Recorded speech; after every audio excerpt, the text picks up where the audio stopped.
కాంచీపురంలో కామాక్షి పరదేవత తాంబూల చర్వణం చేస్తూ నడిచి వెళ్ళిపోతోంది. గజ్జెలు ఘల్ ఘల్ ఘల్ ఘల్ అంటూ. అమ్మవారి దర్శనం చెయ్యాలనుకున్నటువంటి ఒక సాధకుడు అక్కడే కూర్చుని ఉన్నాడు. ఆయన కళ్ళు విప్పలేదు, అమ్మవారే తట్టింది, కళ్ళు విప్పాడు.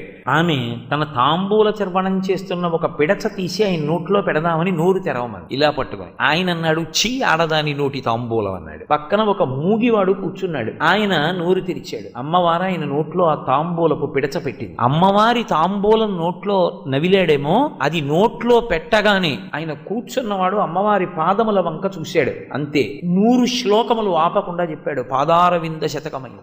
ఒక్కసారి అమ్మవారి పైకి చూశాడు, ఆవిడ వైభవం అంతా గోచరమైంది. 100 శ్లోకములు చెప్పాడు, ఆర్యాశతకమైంది. అమ్మవారు ఇటు తిరగకుండా ఇలాగే చూసింది. కడగంటి చూపు, కటాక్ష శతకం చెప్పాడు 100 శ్లోకాలతోటి. ఆవిడ విని చిన్న నవ్వు నవ్వింది. మందస్మిత శతకం చెప్పాడు 100 శ్లోకాలతోటి. అమ్మవారు